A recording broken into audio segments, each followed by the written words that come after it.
kita awali dengan prasangka yang baik. Saya punya kebenaran, dia punya kebenaran juga. Mungkin dalam kebenarannya ada kesamaan dengan kebenaranku.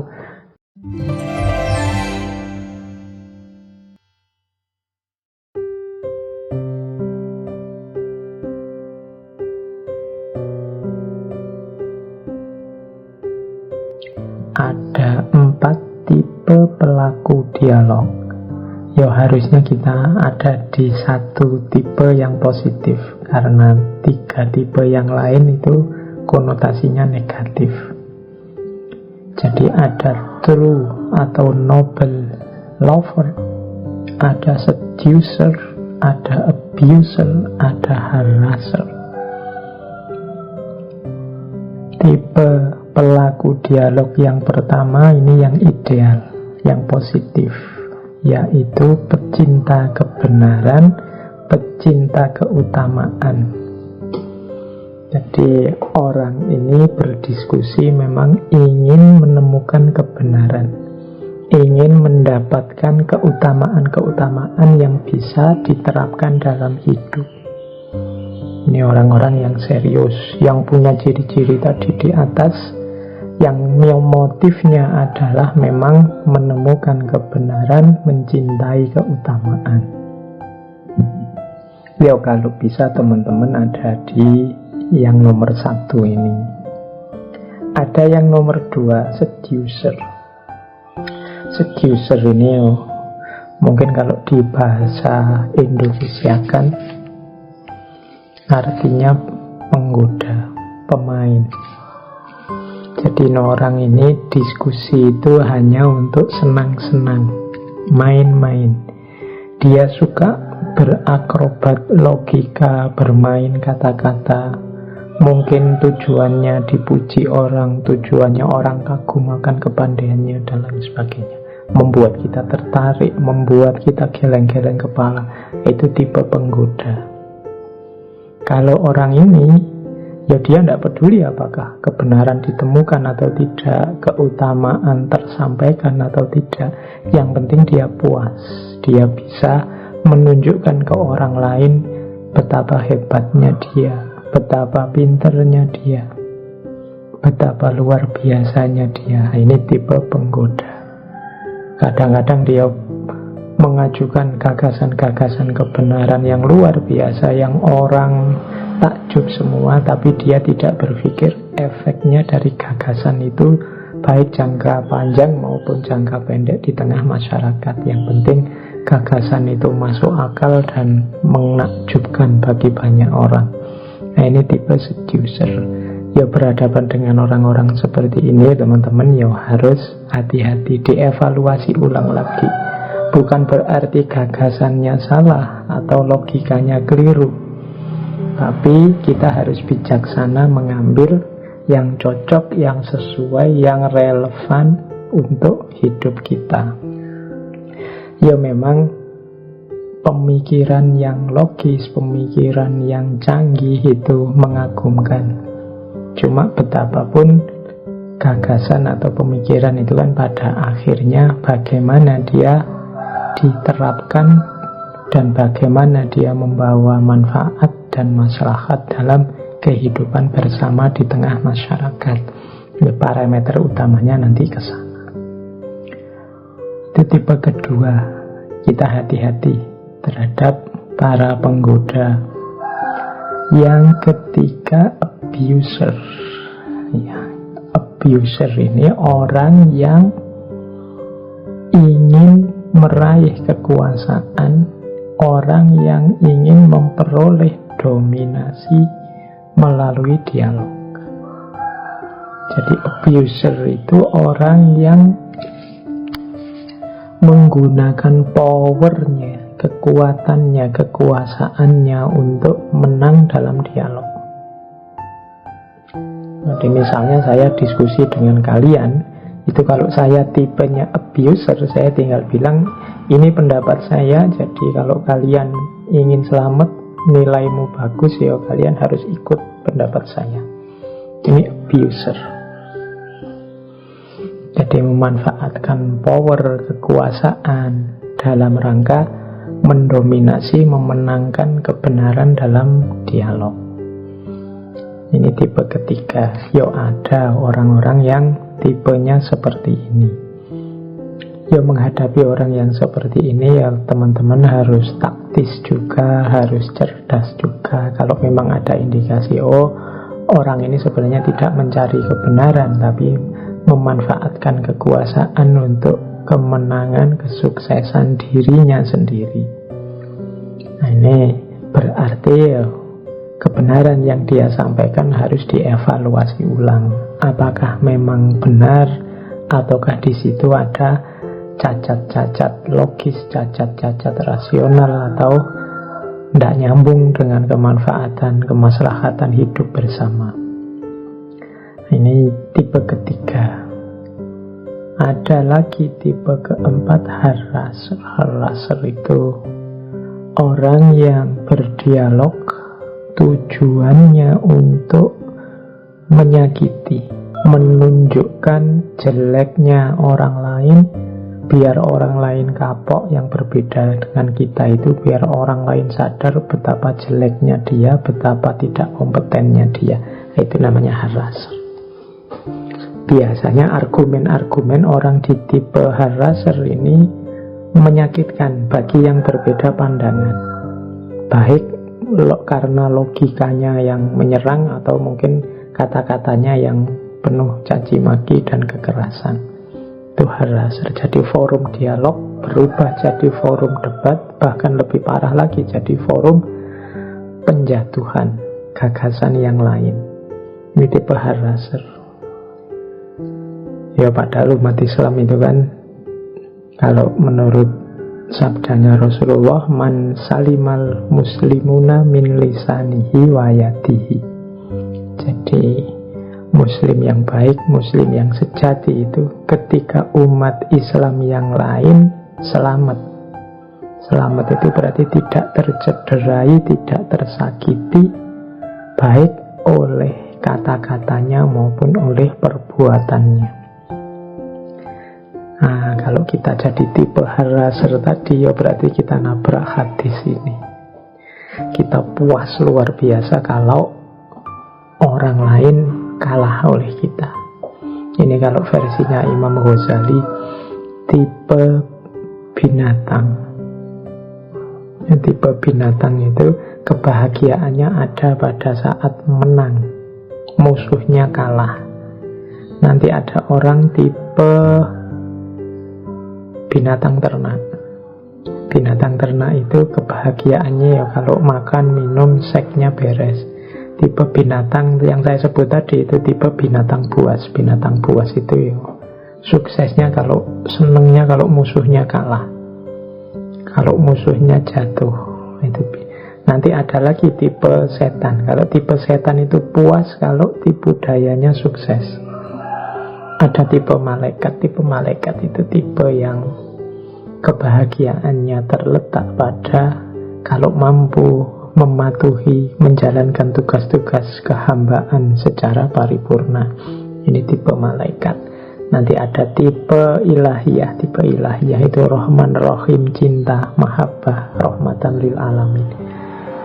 Oke, tipe-tipe yang positif pastinya ketika berdialog adalah true atau noble lover, pecinta kebenaran, pecinta kemuliaan, keutamaan.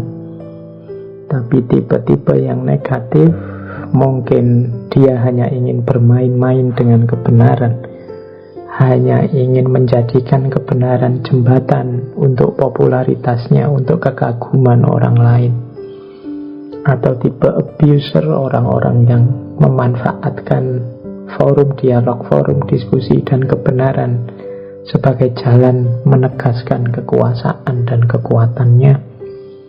Dan ada juga tipe haraser, tipe yang ingin menyakiti orang lain, ingin menjatuhkan orang lain. Oke, kalau bisa ketika kita dialog, kita tidak berhadapan dengan tiga tipe terakhir ini. Semoga kita berdialog berhadapan dengan tipe yang true atau noble lover, berarti kita juga harus membentuk diri kita seperti itu. Kalau tidak, dialog tidak akan produktif.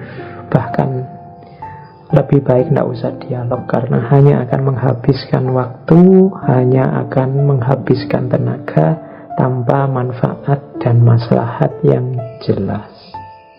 Oke, kita lanjutkan. Itu tadi tipe-tipe pelaku dialog. Nah, sekarang kita belajar teknisnya dialog. Kita urut ya. Ketika memulai dialog, kemudian ketika menjalankan, melakukan dialog, dan yang ketiga ketika mengakhiri dialog.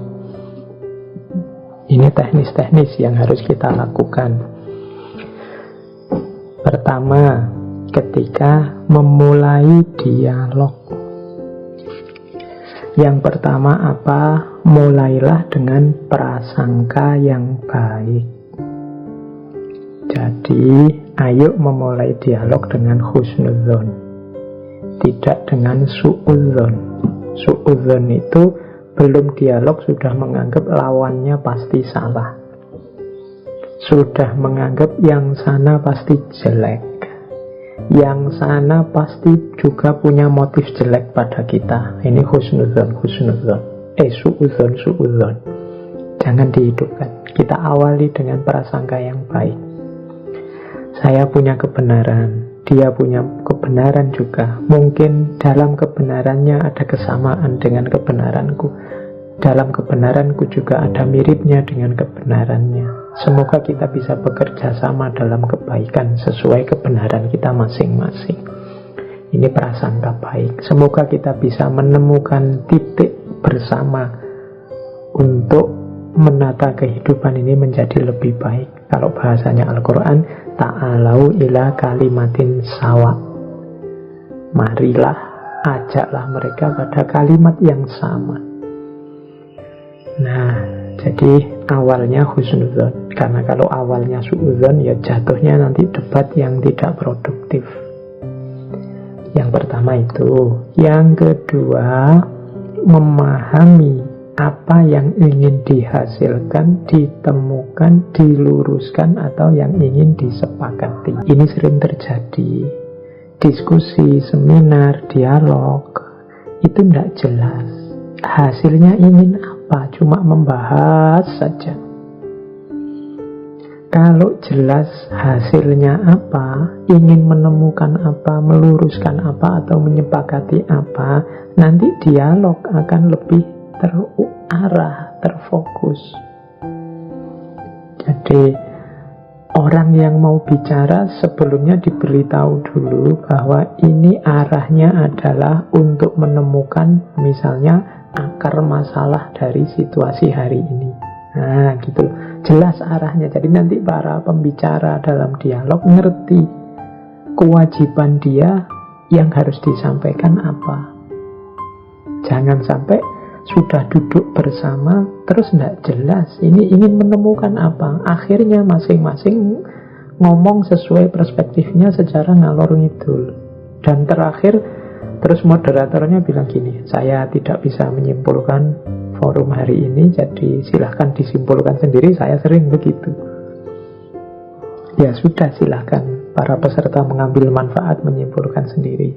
Akan lebih produktif, dialog itu jelas. Jadi nanti moderatornya terakhir bisa menyimpulkan, oh sesuai wawasan-wawasan tadi yang berkembang, berarti bisa kita simpulkan tugas kita selanjutnya adalah bla bla bla bla. Nah, atau hari ini kita temukan bahwa ternyata akar masalahnya di sini. Atau ada yang perlu diluruskan dari wacana yang berkembang selama ini, bla bla bla bla. Atau siang ini kita sepakati, malam ini kita sepakati bahwa untuk mengatasi pandemi, nah, ini berarti jelas. Kalau jelas itu kan meresponnya mudah, melanjutkannya mudah. Tapi memang banyak diskusi, seminar yang diawali dari ketidakjelasan, dijalankan secara tidak jelas, ya akhirnya pasti juga tidak jelas. Oke, ini kunci. Jadi selain prasangka baik, kunci kedua adalah tujuannya jelas. Yang ketiga, menguasai wawasan atau pengetahuan yang dibutuhkan untuk dasar bertukar pikiran. Nah, ini juga penting. Jangan sampai para peserta dialog masuk ke ruang dialog dengan pikiran yang kosong, tidak punya harapan apa-apa, juga tidak punya wawasan apapun.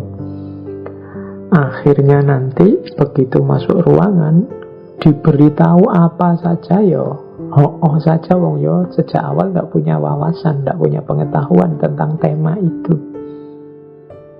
Ini yang membuat nanti dialog jadi tidak produktif. Jadi isinya tidak jadi dialog, akhirnya cuma monolog dari satu narasumber ke peserta. Tidak ada respon balik. Nah, ini perlu dilatih, karena kita ini tidak terlatih dialog sebenarnya kalau mau jujur. Kita lebih suka diceramai, didikte. Nah, coba latihan memulai dialog. Kuasai wawasan-wawasan pengetahuan yang dibutuhkan sesuai tema yang mau dibahas dalam dialog. Ini juga penting.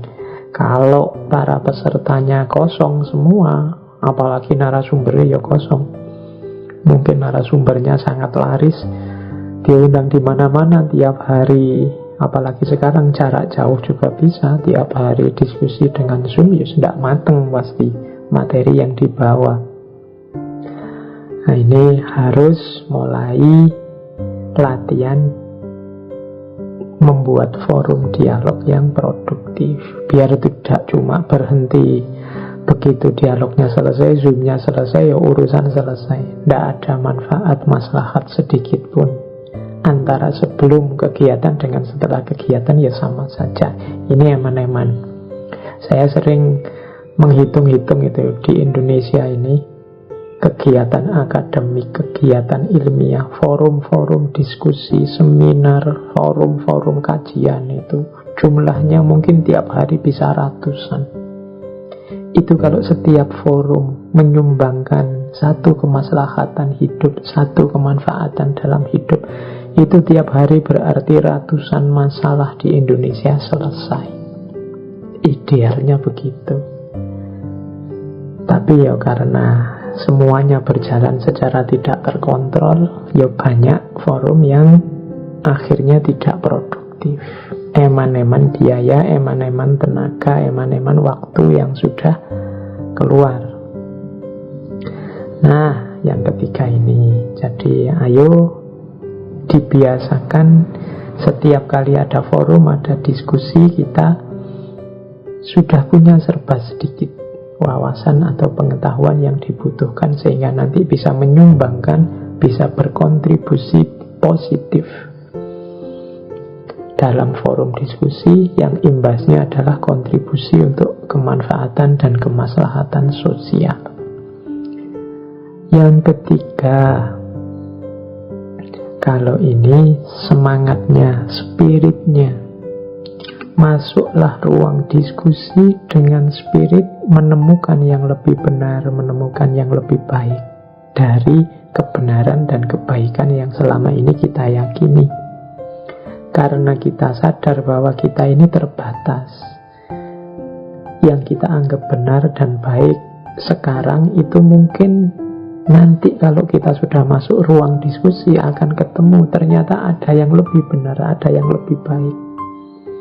Karena keterbatasan kita selama ini, ngerti kita hanya itu-itu. Tapi setelah mendengarkan beliau-beliau dari perspektif yang berbeda, sekarang kita tahu, kita semakin luas.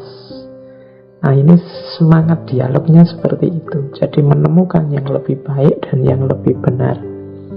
Bukan semangat mengalahkan atau menjatuhkan. Jadi bukan semangat untuk merusak, bukan semangat untuk mempermalukan, apalagi menjatuhkan, meruntuhkan. Yang berbeda, tapi siapa tahu ada pencerahan baru.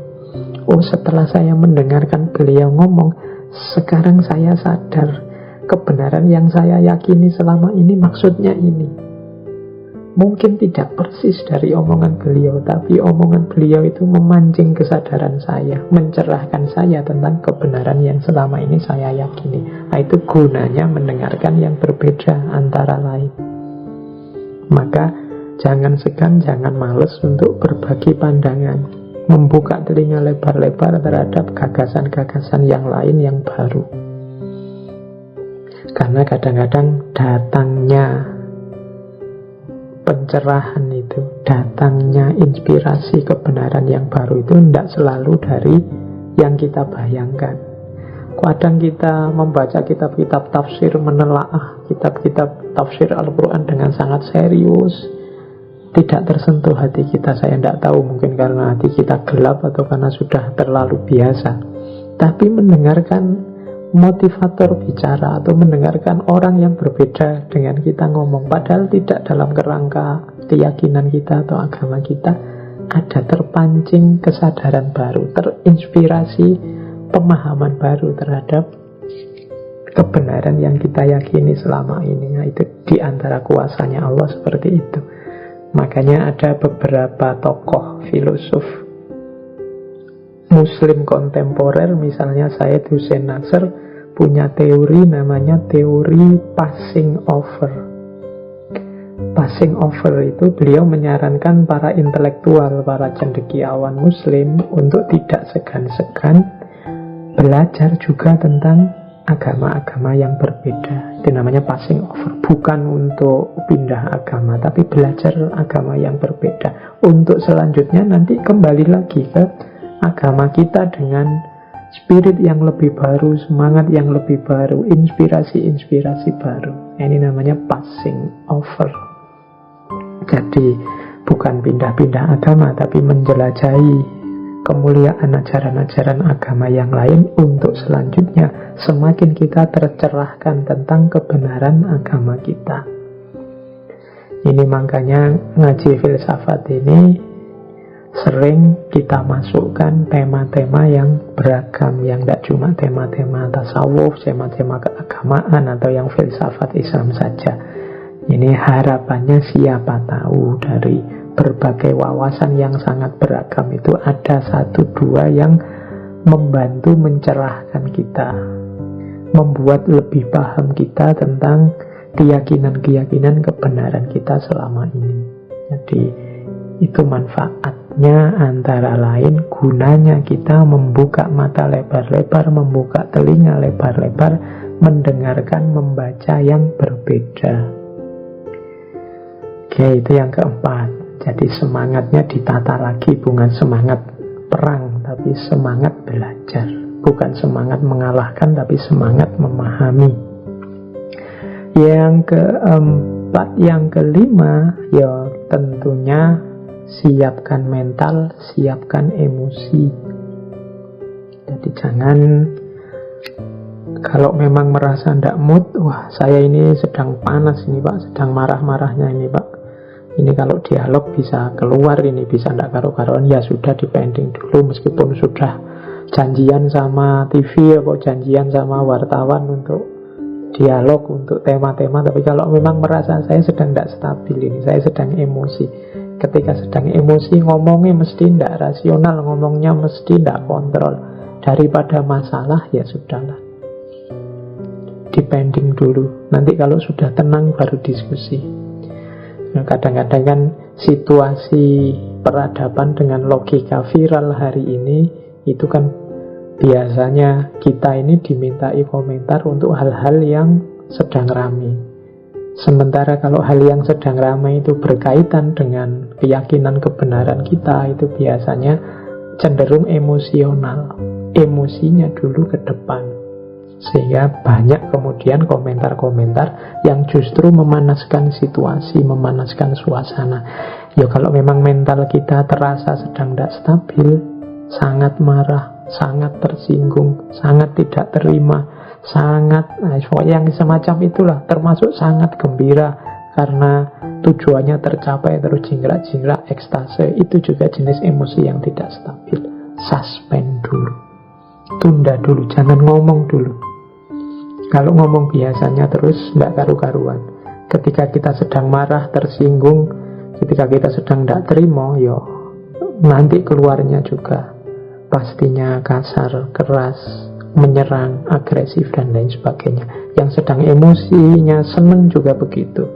Yang sedang ekstase mungkin kalimat-kalimatnya cenderung merendahkan, kemudian menampakkan jeleknya orang musuhnya yang kalah tadi, dan lain sebagainya. Maka sebelum dialog, sebelum mengomentari sesuatu, coba dicek, ini aku dalam kondisi stabil mental apa enggak, emosiku tersulut apa enggak, emosiku terkontrol apa enggak. Kalau memang sedang tidak mood, mending mundur dulu, tidak usah banyak omong dulu, ditenangkan dulu, distabilkan dulu, dialognya dipending dulu. Tidak semuanya harus kita komentari, tidak semuanya harus kita selesaikan segera. Karena begitu kita salah strategi, pada akhirnya kita akan nambah masalah baru, dialog jadi sumber persoalan yang baru. Yang terakhir tentunya menyiapkan sarana dan media yang diperlukan, tempatnya, alat komunikasinya, suasananya, dan lain sebagainya. Kalau ini ya niscaya ya, mental kita siap, tempatnya tidak memadai. Misalnya diskusi kok ramenya seperti ini, suasananya kok banyak orang teriak-teriak, ya sudah, tidak usah dialog lah, tidak usah diskusi, nanti malah tidak produktif. Atau peralatan komunikasi ini rusak, nah ini juga akan mengganggu diskusi.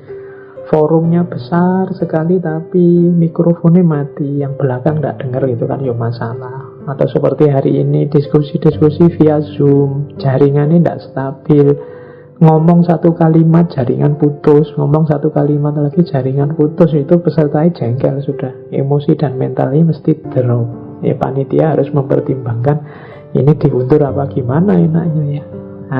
Sarana dan media disiapkan dulu sebaik mungkin biar dialog bisa produktif.